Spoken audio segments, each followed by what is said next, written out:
Yo, what up, Russ? Practically here. Ubisoft just had their Ubisoft Forward for 2024. It was kind of more of like a traditional press conference that you remember from the E3 days. Gameplay demonstrations, a lot of people talking about their games, which was a nice change of pace from like everything else we saw, because it wasn't just like being bombarded with trailer after trailer after trailer. It was nice to have like a slower and concise presentation. This was like 30, 45 minutes or something like that. I don't know. If it wasn't, it felt really short. It didn't have too much, but what they did show, they did kind of go in depth with what they had. And they started out with pretty much the most anticipated game that they have, which is Star Wars Outlaws. It was a pretty big gameplay commentary that they showed, basically showing off different aspects of the game: mission prep, space travel, space combat, and how you can get into random space battles, and showing how certain actions that you take throughout these escapades have consequences with them. And the whole reason we're actually going on this trip is to find experts. So you have a number of different what they call experts in the game that you have to scout out and find in order to learn new skills to add to your repertoire. This demonstration has us chasing down one of them. We follow the path of one of them all the way to Tatooine and collect intel in the cantina and end up infiltrating a storage house. And in doing that, we get to see more of the stealth gameplay and using Nyx, which is the little pet companion, seeing how we can use him to distract and take out enemies for us.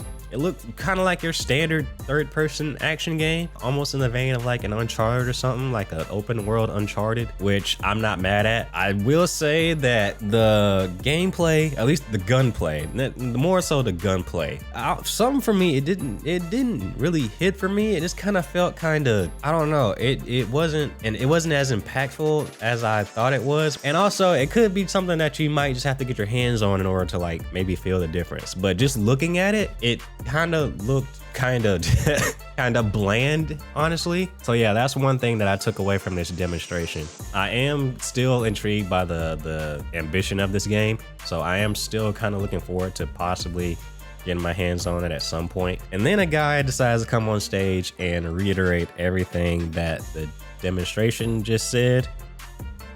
And then they decide to play a trailer that reiterates everything that the guy on the stage said, that reiterated everything that the gameplay demonstration said. And it just, why?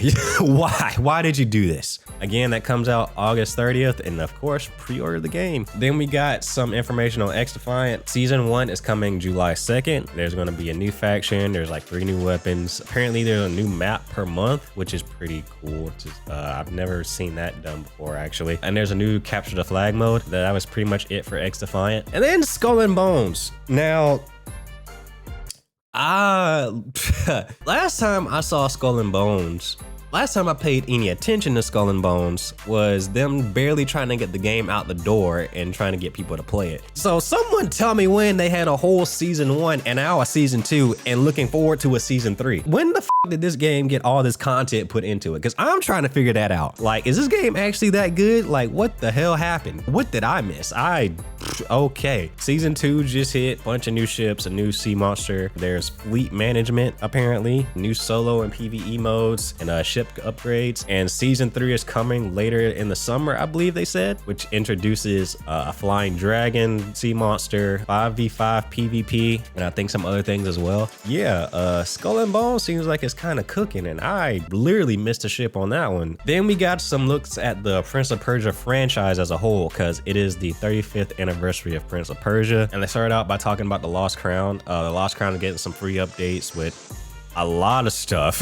There's outfits, there's puzzles, there's new combat challenges, reinvigorated bosses. There was a lot in that trailer. I couldn't keep up with taking notes on it, but there was a lot that they showed. And there's also a new story DLC coming for it called Mask of Darkness, and that's releasing in September of this year. Then they moved on to the Rogue Prince of Persia, which is getting a Temple of Fire update, get a couple of new weapons in that. But the big thing, and the thing that everybody has been waiting for I don't know how many years now, the Sands of Time is still alive, apparently. They flashed the title and they flashed 2026. Now, they also did this before, like a handful of years ago, all those years ago. I don't remember when it was, but I remember it was a while back. So can we actually trust this time? I don't know. I will have to wait and see. At this juncture, like flashing a title and a year doesn't really mean anything, because a lot of things can happen and this game could go dark again if things don't go right. But for now, it's still alive, and we'll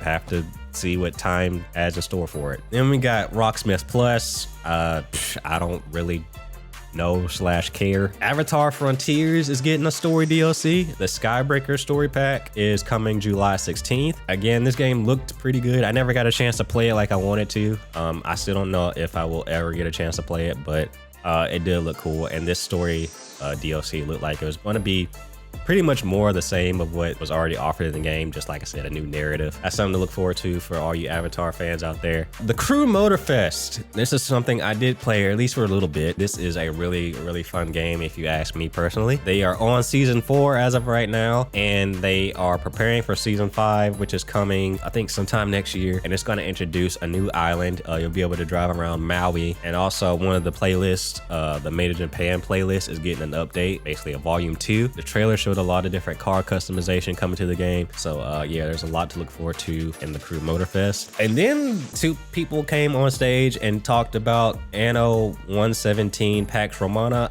I don't know what the this game is. I never heard of this in my entire life, and apparently it's been around for my entire life, and I just never heard of it. So this is coming out in 2025. Even after they talked about it, I still don't know what this game is. If you're a fan of it, there you go. That's all I got. That's all I got. I don't know. And then we got a sizzle reel of a few games getting seasonal updates. There was For Honor, there was Brawlhalla, Monopoly 2024 is coming, Trackmania getting some updates, Riders Republic getting some updates. A new game called Battlecore Arena is out now, apparently. And yeah, and then that was basically the end of the presentation. They ended on Assassin's Creed Shadows. So like I said, this presentation was pretty short and moved really quickly. So we got our first gameplay look at Assassin's Creed Shadows. They start out by putting us in the shoes of Yasuke, right into a village on horseback, kind of similar to how other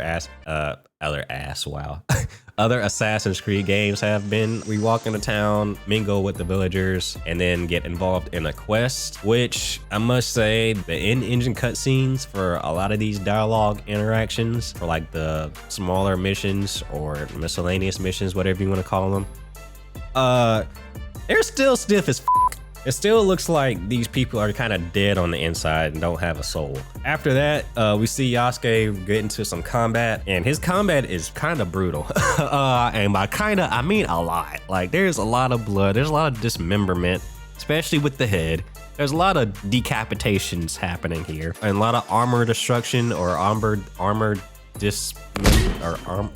You're dismantling people's armor. There you go. That's the word, I think, possibly, maybe. It seemed like he was doing like parries or perfect blocks as well. And there was also like some special attacks going on. And yo, this soundtrack, at least the soundtrack for when he was fighting, yo, that shit went hard as bro. Like, that shit slapped like no other. Just listen to this, man. Greed cannot rule this village. Not while I have breath in my lungs and a blade in my hand. I said kill him.